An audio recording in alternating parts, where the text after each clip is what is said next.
Twelfth class का हिंदी है। तो आप चाहते हैं ट्वेल्थ क्लास में 95 नंबर से प्लस लाने के लिए, तो ये चैप्टर सभी का आपको अच्छे से जानकारी होना चाहिए। सब्जेक्टिव ऑब्जेक्टिव अच्छे से जानकारी होना चाहिए। इन सभी चैप्टर से आप ऑब्जेक्टिव चाहते हैं कि पढ़ें और एक भी ऑब्जेक्टिव न छूटे, या एक भी सब्जेक्टिव सटीक आंसर, सब्जेक्टिव भी सटीक आंसर, सही आंसर चाहते हैं तो चैनल का नाम है आनंद टीचिंग सेंटर। वही करबक पद हो गया, छप्पे हो गया, उकतुमुल कुलाहल कलह में, पुत्र वियोग, उषा, अधिनायक, पुत्र वियोग, गांव का घर, इन सभी चैप्टर आप सभी को आसान भाषा में हम समझा देते हैं। एक वीडियो मेरा ऑब्जेक्टिव देखिए, एक वीडियो सब्जेक्टिव देखिएगा, समझाएंगे तब। अभी समझाने वाला वीडियो नहीं डाले हैं, ऑब्जेक्टिव वाला उसने कहा था चैप्टर से ऑब्जेक्टिव बना रहे हैं, लगातार chapter by chapter objective subjective सबको बताऊंगा। तो उसने कहा था चैप्टर से लगभग 100 प्लस ऑब्जेक्टिव रहेगा, पूछा जाएगा परीक्षा में। इसे एक भी क्वेश्चन आप नहीं छोड़ेंगे, परीक्षा में पूछ दे तो 100 प्लस रहेगा, उससे ज़्यादा रहेगा। क्वेश्चन कैसे बनता है वो भी बताएंगे, क्वेश्चन को कैसे बनाया जाता है वो भी बताएंगे। और नई नई क्वेश्चन को परीक्षा में पूछा जा रहा है कि ना कि पिछला ही पुछल का पूछता है, नया नया क्वेश्चन होता है, वही क्वेश्चन को नया नया क्वेश्चन को पूछा जाता है, ताकि परीक्षा में पूछ दे उसके बाद हम क्वेश्चन को बताएं नहीं। नया नया क्वेश्चन पूछिए, बोर्ड से एक डेट पहले एक कदम आगे चलिए, ताकि वो पूछे तब हम याद नहीं करें, उससे पहले हम ये समझ लें क्वेश्चन ऐसा ऐसा क्वेश्चन पूछ सकता है। तो नया नया क्वेश्चन आज हम पढ़ेंगे। उसने कहा था कि लेखक कौन है, चैप्टर दूसरा नंबर है। चैप्टर पहला बातचीत है, तो दूसरा है जो क्वेश्चन, एक क्वेश्चन को दुगना करते लगभग जाएंगे, कुछ कुछ क्वेश्चन होगा जो दुगना नहीं होगा। उसने कहा था कि लेखक कौन है, चंद्रधर शर्मा गुलेरी जी। उसने कहा था कि लेखक चंद्रधर शर्मा गुलेरी जी। अब देखिए आंसर को क्वेश्चन बना रहे हैं, चंद्रधर शर्मा गुलेरी जी आंसर है, इसको क्वेश्चन बना रहे हैं। चंद्रधर शर्मा गुलेरी जी किस कहानी के लेखक है, उसने कहा था कि लेखक कौन है, चंद्रधर शर्मा गुलेरी जी। चंद्रधर शर्मा गुलेरी जी किस कहानी के लेखक है, उसने कहा था। ऐसे करके क्वेश्चन लगभग बताएंगे। ये उसने कहा था चैप्टर, इस चैप्टर से इसका लेखक है चंद्रधर शर्मा गुलेरी जी। ये 5 भागों में बांटी गई। उसने कहा था कहानी कितने भागों में बांटी गई है, 5 भागों में। यहाँ से समझिए शुरू हो रहा है एक भाग, आओ यहाँ तक दूसरी भाग हो गया। यहाँ से शुरू हुआ, यहाँ से दूसरा भाग, और दूसरा यहाँ से चलेगा। 5 भाग में बांटा हुआ है। और तीसरा यहाँ तक है, तीसरा यहाँ तक। उसके बाद देखिए चौथा कहाँ तक है, 4 भाग यहाँ है, 4 भाग ये, फिर 5वां भाग ये लास्ट है। ये 5वां भाग यहाँ से शुरू है और यहाँ तक लास्ट है। एक सब्जेक्टिव और ऑब्जेक्टिव दोनों बताऊंगा, मगर आज केवल ऑब्जेक्टिव बताएंगे 100 प्लस। तो उसने कहा था कहानी कितने भागों में बांटी गई है, उसने कहा था कहानी 5 भाग में बांटी गई है। कितने भाग में, 5 भागों में बांटी गई है। और 3 भाग में युद्ध का वर्णन है, 3 भाग में युद्ध का वर्णन है। तब VVI ऑब्जेक्टिव ये समझो। उसने कहा था कहानी कितने भागों में बांटी गई है, 5 भागों में बांटी गई है। 5 भागों में कौन सी कहानी बांटी गई है, तो उसने कहा था कहानी बांटी गई है। उसने कहा था कहानी में युद्ध का वर्णन कितने भागों में की गई है, 3 भागों में युद्ध का वर्णन किया गया है। तो कौन कौन सा भाग, दूसरा और तीसरा और चौथा भाग, दूसरा और तीसरा चौथा भाग में युद्ध का वर्णन किया गया है। और उसने कहा था कहानी 1915 में लिखा गया है। उसने कहा था कहानी 1915 में लिखा गया है। उसने कहा था कहानी का प्रमुख पात्र कौन हो गया, लहना सिंह। नायक बोलिए या प्रमुख पात्र लहना सिंह हो गया। और उसने कहा था कहानी का लेखक हो गया चंद्रधर शर्मा गुलेरी जी। तो उसने कहा था कहानी का प्रमुख पात्र कौन हो गया, लहना सिंह। सब्जेक्ट में पूछता है। उसने कहा था कहानी की पात्रों की एक सूची तैयार करें। तो उसने कहा था कहानी की पात्रों की सूची तैयार करेंगे। तो प्रमुख पात्र हो गया लहना सिंह। तो लहना सिंह, सूबेदारनी, सूबेदार हरा सिंह, बोधा सिंह, वजीरा सिंह। चंद्रधर शर्मा गुलेरी जी का जन्म कब हुआ, 7 जुलाई 1883 ईस्वी में। गुलेरी जी की मृत्यु कब हुई, 12 सितंबर 1922 में। चंद्रधर शर्मा गुलेरी जी का मूल निवास कहाँ है, गुलेर गांव नाम है, जिला कांगड़ा, हिमाचल प्रदेश। गुलेरी जी के पिता का क्या नाम था, पंडित शिवराम। 6 नंबर क्वेश्चन देखिए, चंद्रधर शर्मा गुलेरी किस युग के प्रमुख निबंधकार थे, तो द्विवेदी युग के। गुलेरी जी ने कितनी कहानियाँ लिख चुके हैं? 3 कहानियाँ।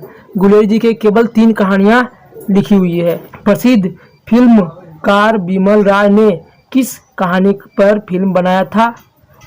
तो उसने कहा था पर फिल्म बनाया गया। उसने कहा था पर फिल्म किसने बनाया था? बिमल राय ने। गुलेरी जी का जन्म स्थान कहाँ है? जयपुर राजस्थान। गुलेरी जी का जन्म स्थान जयपुर राजस्थान।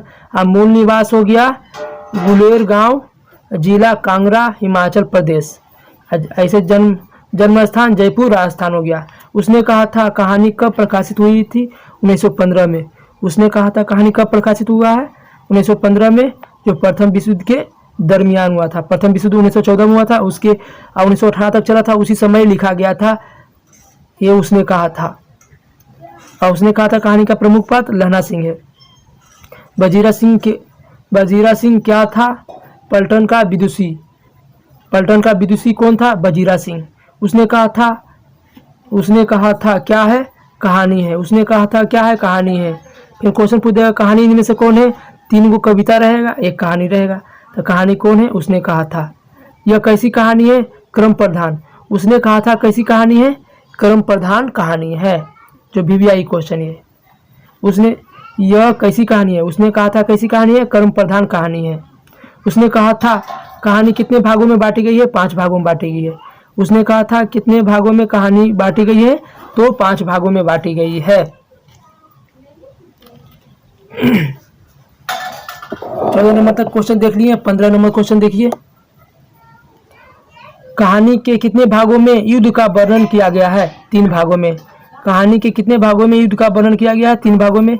कहानी के कितने भागों में प्रेम का वर्णन किया गया है? 2 भागों में।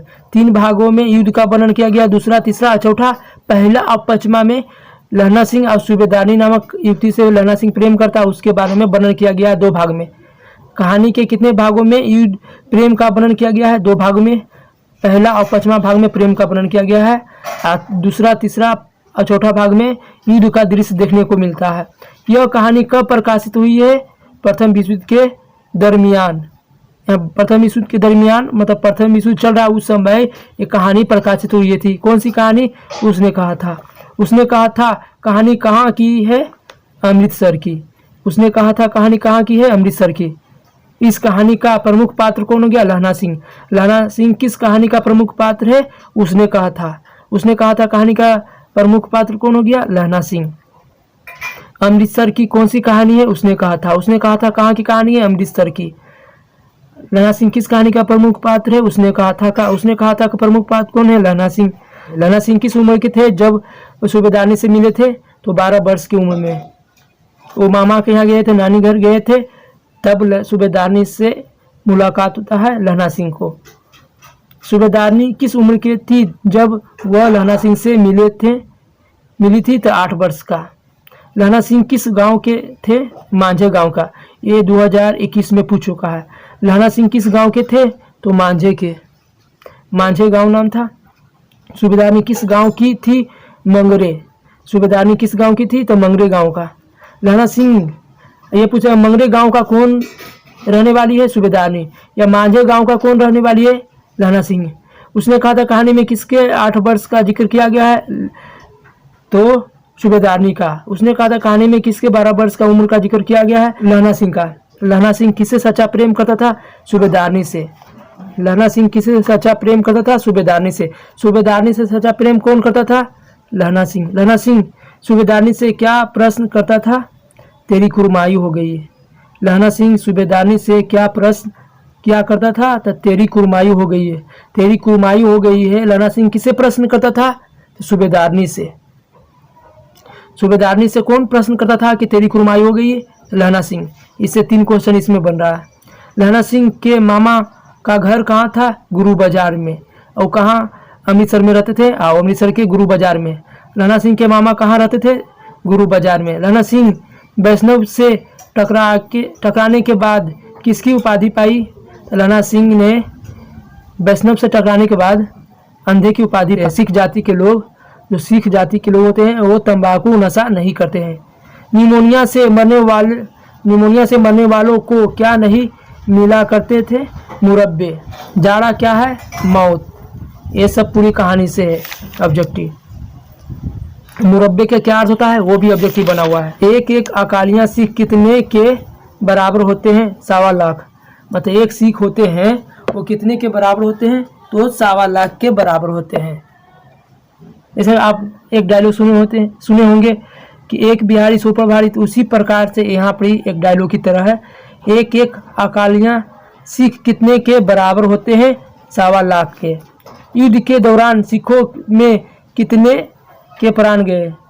जब युद्ध हो रहा था प्रथम विश्व युद्ध के दरमियान, जब ये युद्ध लड़ा जा रहा था, लहना सिंह भी लड़ रहा था, जर्मनी सेना के साथ लड़ रहा था, तो वे युद्ध के दौरान सिखों, जो सिख जाति के लोग, कितने उनके शहीद हुए थे, तो 15। लड़ाई के समय कौन निकल आया था, तो चांद। बहुत देरी के बाद लड़ाई के समय चांद निकला था। स्मृति कब समाप्त हो जाती है, स्मृति कब, मरने के कुछ समय पहले। स्मृति कब समाप्त हो जाती है, तो मरने के कुछ समय पहले समाप्त हो जाती है।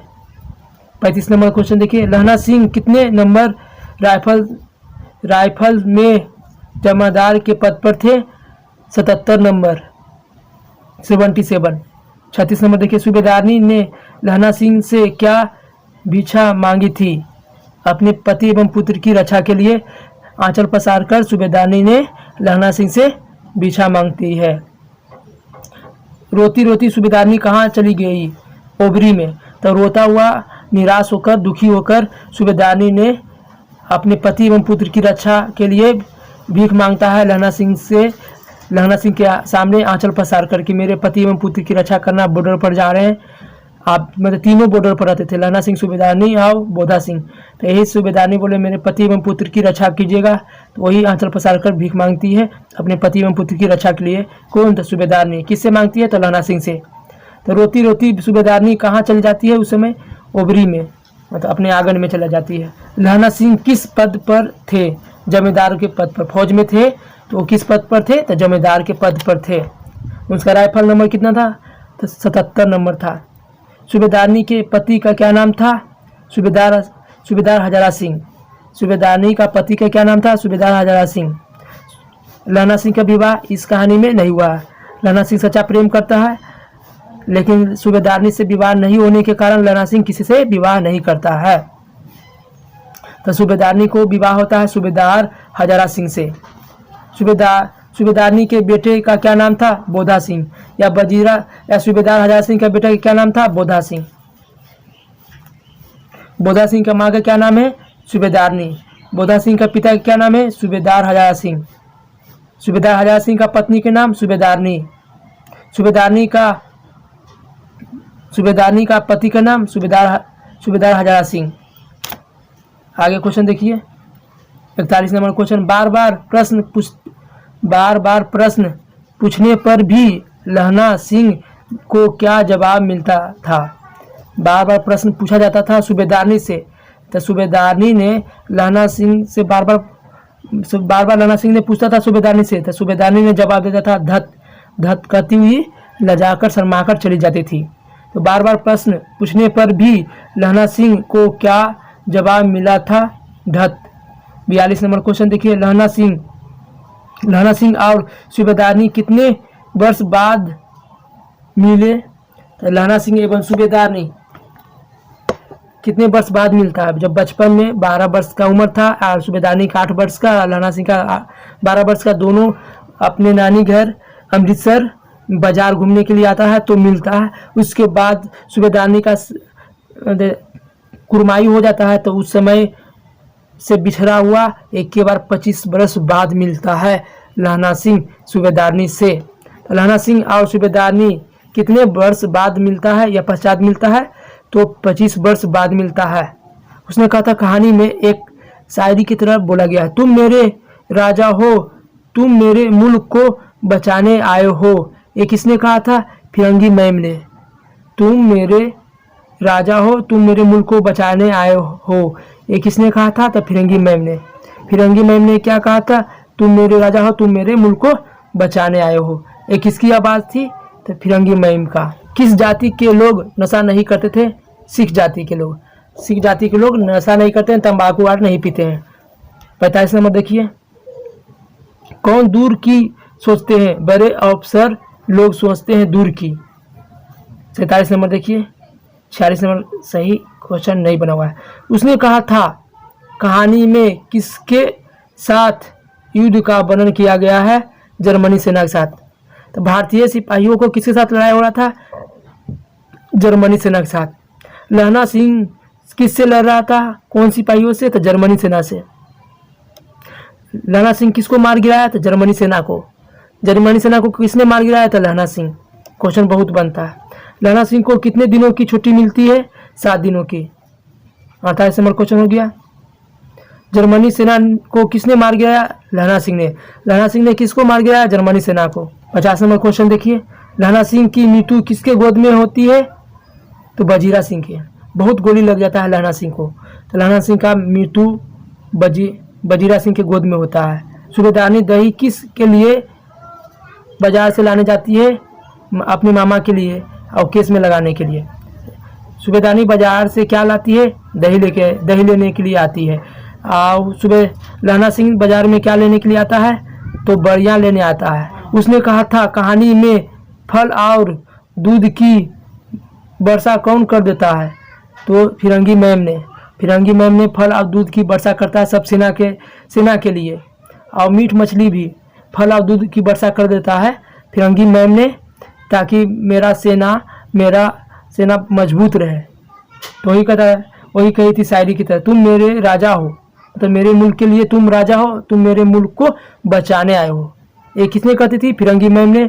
इसीलिए फल और दूध की वर्षा कर देती थी और उसके बदले कोई पैसा नहीं लेती थी। पैसा दिया जाता था फिर भी नहीं लेती थी। तो एक फल और दूध की वर्षा कौन करता है? फिरंगी मैम ने। उसने कहा था कहानी में युद्ध का दृश्य या वर्णन कौन कौन से भाग में किया गया है? द्वितीय, तृतीय और चतुर्थ भाग में। उसने कहा था कहानी में दृश्य का वर्णन किया गया है, युद्ध के दृश्य का वर्णन किया गया, युद्ध के दृश्य का वर्णन किया गया, दिखाया गया है। किसमें? द्वितीय और तृतीय चतुर्थ भाग में युद्ध के बारे में बताया गया है। द्वितीय, तृतीय, चतुर्थ भाग में किस दृश्य का वर्णन किया गया है? युद्ध का। देखिए, कुरमायु या इसी को कहिए मंगनी। 56 नंबर क्वेश्चन देखिए, कुरमायु या मंगनी का क्या अर्थ है? कुरमायु या मंगनी का क्या अर्थ है? तो सगाई। कुरमाई या मंगनी का क्या अर्थ है? कुरमाई का अर्थ सगाई होता है। तो किसकी सगाई हो गई थी? तो सूबेदारनी का। 57 नंबर क्वेश्चन, विदूषक का अर्थ क्या होता है? जोकर। विदूषक का अर्थ होता है जोकर। वजीरा सिंह कौन था? तो पलटन का विदूषक था। अब विदूषक का अर्थ होता है जोकर, तो वजीरा सिंह क्या था? जोकर की काम करता था, हंसी बनाने का काम करता था। फौज में भर्ती था वजीरा सिंह, लहना सिंह, सूबेदार हजारा सिंह, बोधा सिंह, ये सभी एक साथ रहते थे। तो वजीरा सिंह ने हंसी मजाक करने का उनका आदत था, हंसी बनाने का आदत था। किनको? वजीरा सिंह को। तो वह विदूषक का अर्थ होता है जोकर। और विदूषक कौन है? वजीरा सिंह कौन था? तो पलटन का विदूषक था। अब विदूषक का अर्थ बता दिए जोकर। अब देखिए 58, मुरब्बे का अर्थ क्या होता है? मुरब्बे होता है मुरब्बे का अर्थ होता है, जो मुरब्बे क्वेश्चन था उधर भी मुरब्बे का क्वेश्चन, नहरों के पास की जमीन। मुरब्बे का अर्थ होता है नहरों के पास की जमीन। जो ठंड से मर जाते हैं उसको मुरब्बे नहीं मिलते। तो क्या नहीं मिलते? मुरब्बे के मतलब अर्थ होता है नहरों के पास जमीन नहीं मिलते हैं। जो ठंड से मर जाते हैं, जो शहीद नहीं होते हैं, दुश्मन के गोली नहीं खाते हैं और केवल ठंड से मर जाते हैं, तो उसे मुरब्बे नहीं मिलते हैं, मतलब नहरों के पास जमीन नहीं मिलते हैं। मुरब्बे का अर्थ होता है नहरों के पास जमीन।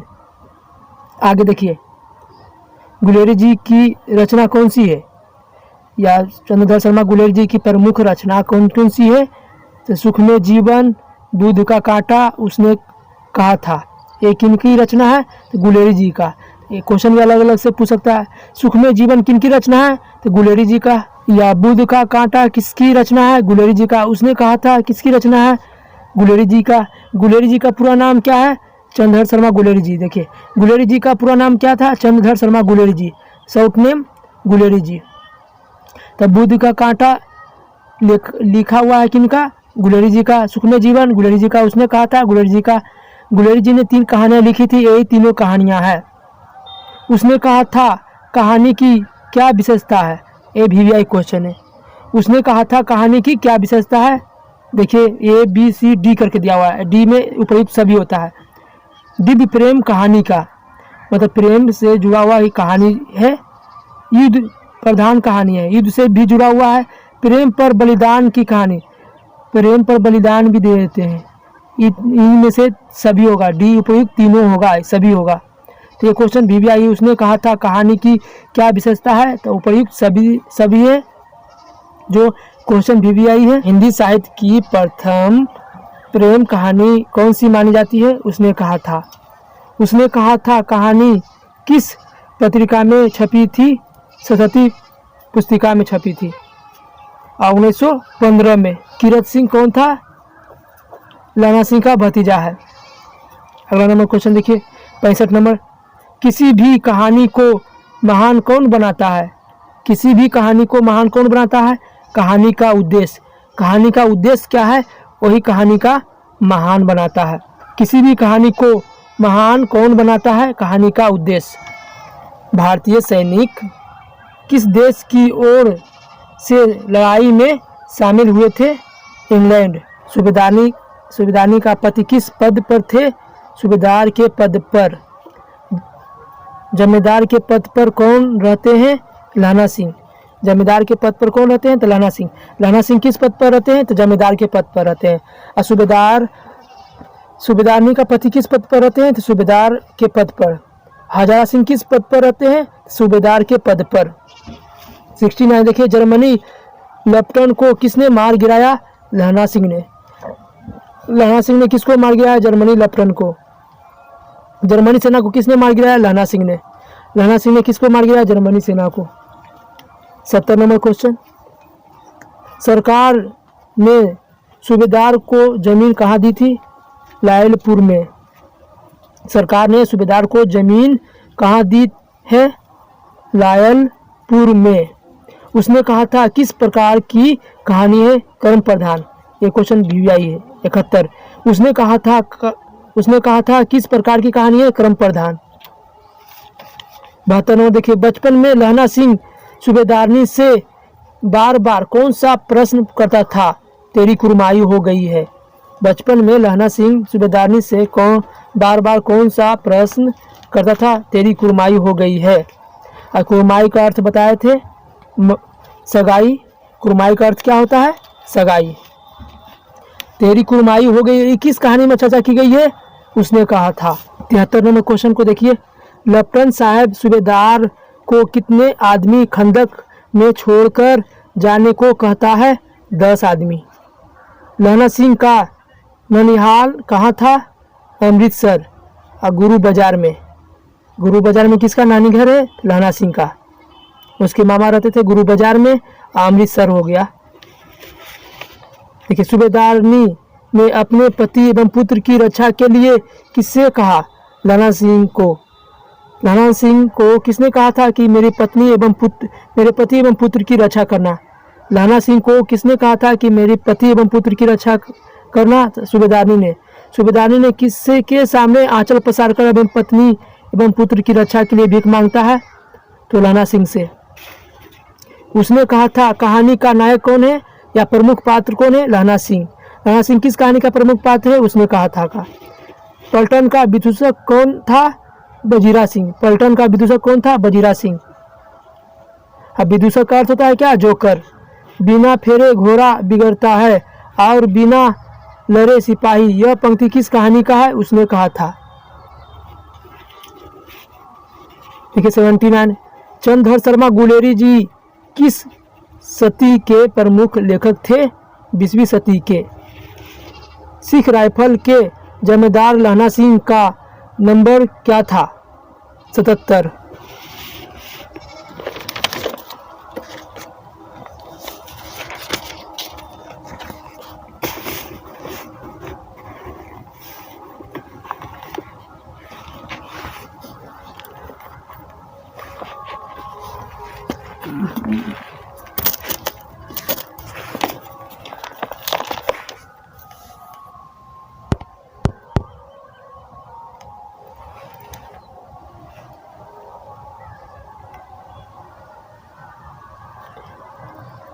चंद्रधर शर्मा गुलेरी जी की वृत्ति क्या थी? चंद्रधर शर्मा गुलेरी जी की वृत्ति क्या थी? तो अध्यापन। चंद्रधर शर्मा गुलेरी जी की वृत्ति क्या थी? अध्यापन। गुलेरी जी ने किस पत्रिका का संपादन किया? गुलेरी जी ने किस पत्रिका का संपादन किया? समालोचक। गुलेरी जी ने किस पत्रिका का संपादन किया? समालोचक। एक क्वेश्चन नया नया है जो परीक्षा में नया नया क्वेश्चन पूछे जाते हैं। जो बच्चे पढ़ते हैं कौन सा क्वेश्चन पढ़ते हैं? जो पूछा हुआ क्वेश्चन वही। तो नया नया क्वेश्चन को पढ़ा कीजिए ताकि जो भी है एक भी क्वेश्चन ना छूटे। गुलेरी जी ने किस पत्रिका का संपादन किया? समालोचक। काशी नगरी प्रचारिणी पत्रिका के गुलेरी जी क्या थे? संपादक। गुलेरी जी की सर्वाधिक प्रसिद्ध कहानी कौन सी है? उसने कहा था। गुलेरी जी कैसी कविताएं लिखते थे? देश प्रेम संबंधित। गुलेरी जी कैसी कविताएं लिखते थे? देश प्रेम संबंधित। गुलेरी जी किस किस भाषा के जानकार थे? हिंदी, संस्कृत, अंग्रेजी। इन तीनों भाषाओं के गुलेरी जी की जानकार थे। गुलेरी जी ने प्रमुख रूप से कितनी कहानियां लिखी है? तो 3। एक क्वेश्चन रिपीट हो गया फिर से। किस कहानी ने गुलेरी जी को प्रसिद्ध दिलाया? उसने कहा था। ये सब क्वेश्चन भी आई। किस कहानी ने गुलेरी जी को प्रसिद्ध दिलाया? उसने कहा था। उसने कहा था कहानी पर किसने फिल्म बनाया? बिमल राय ने। उसने कहा था कहानी पर किसने फिल्म बनाया? बिमल राय ने। गुलेरी जी की किस कहानी का नाटकीय रूपांतर हुआ था? उसने कहा था बिना फेरे घोड़ा बिगड़ता है और बिना लड़े सिपाही ऐसा कौन कहता है? लहना सिंह ने। किस कहानी की पंक्ति है? तो उसने कहा था तुम राजा हो, तुम मेरे मुल्क को बचाने आए हो। यह किसकी आवाज़ है? फिरंगी मैम का। सूबेदार जी सच है पर क्या करें, हड्डियों में तो जारा धस गया है। ये किसने बोला? लहना सिंह। तो लगभग 80 क्वेश्चन इसमें बताया है और 14-15 क्वेश्चन इसमें बताया है। लगभग +100 क्वेश्चन